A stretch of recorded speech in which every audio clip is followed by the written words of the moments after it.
Also, many thanks to my dear friends at Homeground, and of course to Stephen, who is a very dear colleague, and he's certainly leading the way. We didn't actually collude, Stephen and I, on what we were going to talk about today, but I'm probably going to cover some of the same material, perhaps slightly differently. I'm going to take us on a few different journeys, because Noel said I was supposed to speak about housing first and beyond. And so the housing first bit, I think I'm happy to talk about. The beyond bit is incredibly important, and we'll give it a go. But firstly, I want to tell you about Twitter. Anyone else here tweet? No? Just Jude and I? Oh, and Dan. Where's Dan? Look, to be honest, I wasn't a tweeter until last October when we did the registry week in Sydney, and Mercy Foundation coordinated up there, and I thought it was a great thing to let people know what was happening. So I got onto Twitter, and I've actually stayed on Twitter. And one of the reasons for that is that my network of people who are interested in social justice and homelessness and ending homelessness in Australia and other countries has grown enormously. And not only the workers and the researchers and the policy people, but people who have either previously experienced homelessness or who are currently homeless. There are actually a lot of currently homeless people who are on Twitter. And I'm telling you this for a reason, because I do follow a woman who's a rough sleeper in London. She often tweets about a range of things. And I just want to tell you, since we're talking about outreach, what she tweeted the other night. She said, and this is word for word, I don't think I'll put on an English accent, glad outreach didn't wake me up with the usual nightly delivery of lip service.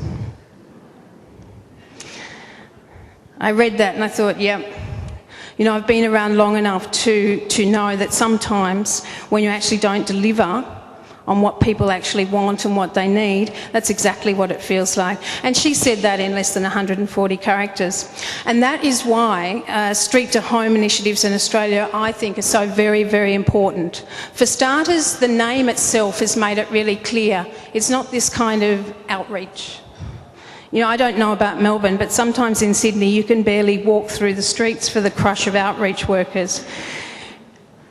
And it's sometimes not had a robust methodology attached to it. And the fact that it's called Street to Home really makes it very clear what the intention is. The idea is to get a home. But of course, as Stephen has just said, that unfortunately is one of the most difficult things in Australia, certainly in Sydney and Melbourne and probably many other places. Actually coming up with housing is absolutely crucial. Because would you believe it, strangely, housing first doesn't actually work without housing. Housing is so essential, and it's probably the most important message to convey today is that we are all responsible, and in fact Stephen has just made that clear. We are all responsible for thinking, advocating, planning and doing everything we can to create additional housing opportunities. Now that might be about building additional units. Certainly I think what's happened in Elizabeth Street is fantastic, and we've got one being built in Sydney as well, and there's one in Brisbane, but that's just the beginning. We need to think about how we can actually create additional housing. And sometimes it's not about building the housing itself, it's about advocating to those authorities in our state governments to loosen the guidelines, to do things a bit differently so that that group that is constantly missing out does not continue to miss out. Perhaps we only need to be limited by our imaginations. So, before I get to the beyond bit, probably need to clarify exactly what Housing First is. And for me, Housing First is 5 really, really important things. People do not have to be assessed as housing ready. As we know, this has been a method by which people have accessed housing who have been homeless in the past, and it actually doesn't work for those people who are the most vulnerable and most chronically homeless. 2, housing is provided as quickly as possible. Otherwise, like our friend rough sleeping in London at the moment, she will begin to think that she gets a daily delivery of lip service. We've got to have the housing and provide it as quickly as possible. Another, and perhaps more slightly controversial one, people do not need to be compliant with mental health treatment. Certainly if you use the Pathways to Housing model, the Housing First model pioneered by Sam Semberis in New York, that is the type of thing that can be actively encouraged after people are stable and in housing. You need to also, fourthly, separate the behaviour from the diagnoses.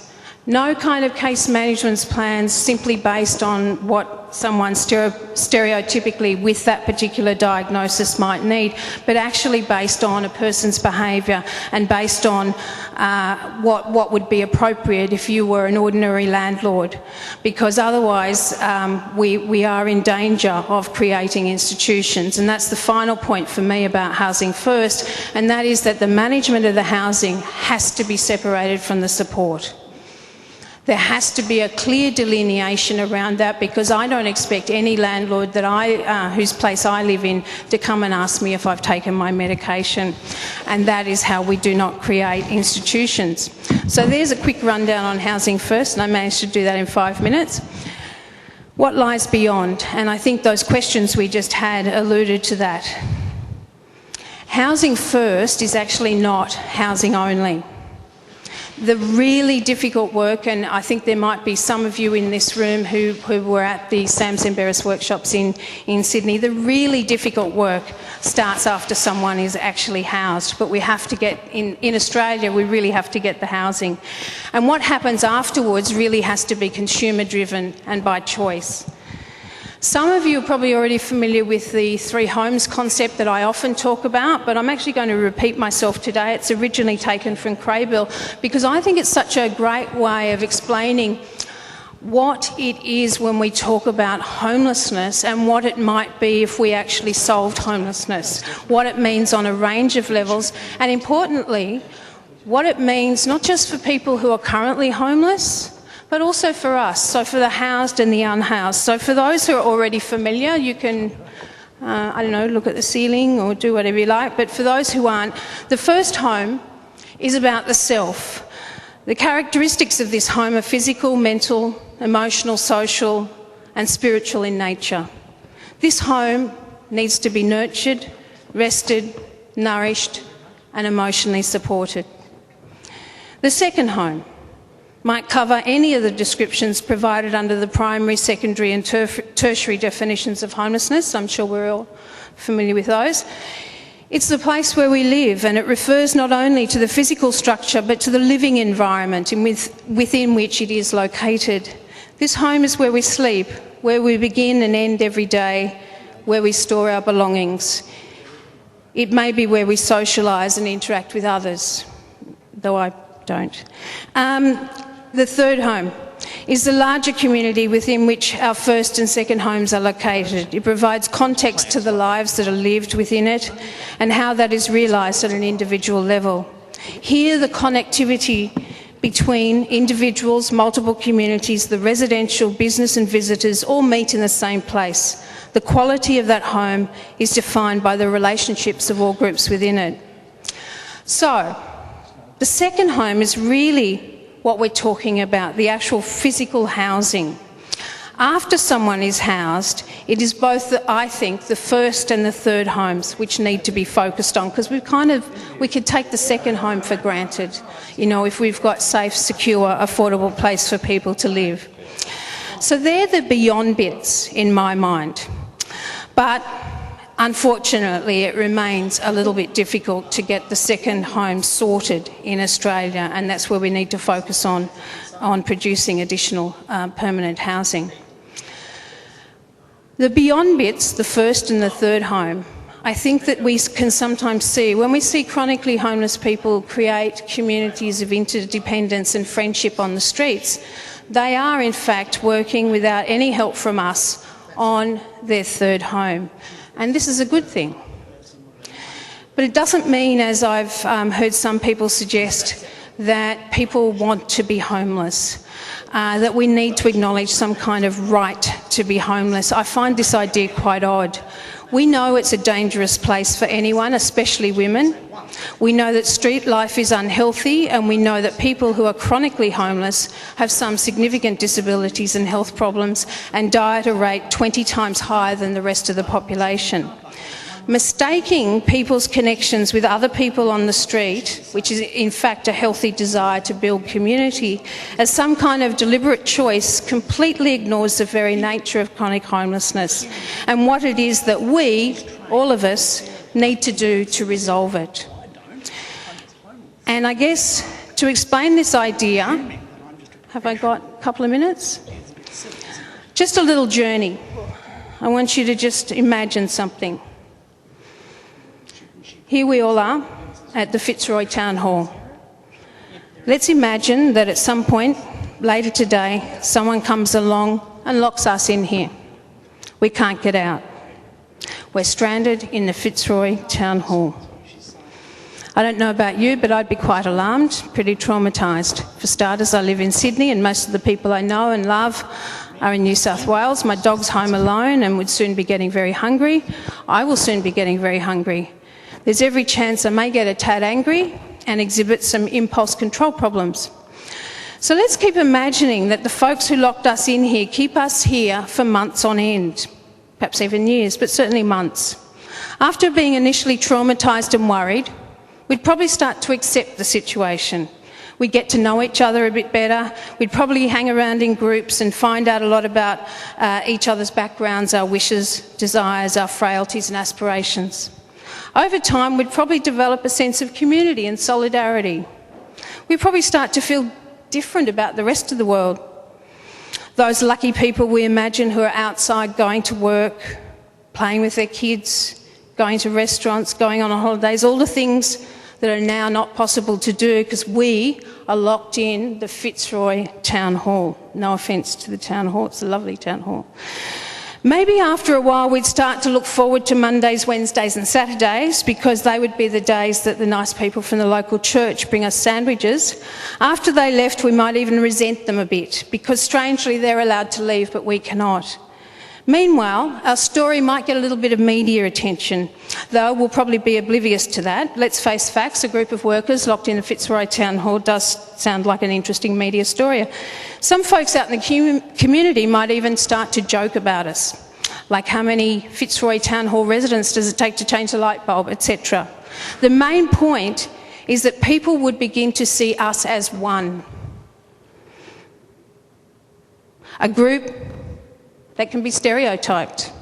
We'd all know our differences, but by having the one thing in common, we're so very easily stereotyped. And in fact, we could even be called the Fitzroy Town Hallers. Perhaps after a while, some of the more inventive among us might start using the oranges kindly donated by a local business to create some alcohol. Wouldn't that be a lovely break from the boredom, the tediousness and the lack of meaning that living in the Fitzroy Town Hall had become, having a few drinks together? Perhaps news might get out about this and someone might think, let's send in an outreach team. Wouldn't we look forward to that? Coming in, I know I'd be excited at the prospect of someone who could come and help unlock those doors. But what if all they wanted to do was talk to us about how we were feeling? What if all they did was offer to help us to write a letter to the local Fitzroy authorities about the state of the bathrooms? I haven't checked yet. What if all they did was help us fill in Centrelink forms? Perhaps we looked a bit bored and they might organise some art classes for us or a cricket match. Although no doubt as resourceful people we would get used to living here and we would develop deeper relationships with everyone else, in the end, what would we all want to see happen? And it's interesting that Stephen actually used the term about unlocking because that's exactly what needs to happen. The doors need to be unlocked and we need to get back to our lives and out of this Fitzroy Town Hall and living somewhere where we want to live.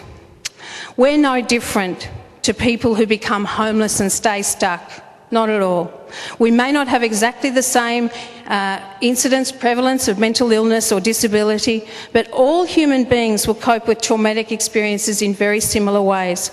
So if you think about it, what we may have been doing in the Fitzroy Town Hall for all those imaginary months was about coping. It wasn't about living. Living actually entails all three homes, and housing is most crucially the first step, but it's certainly not the only step. Thank you.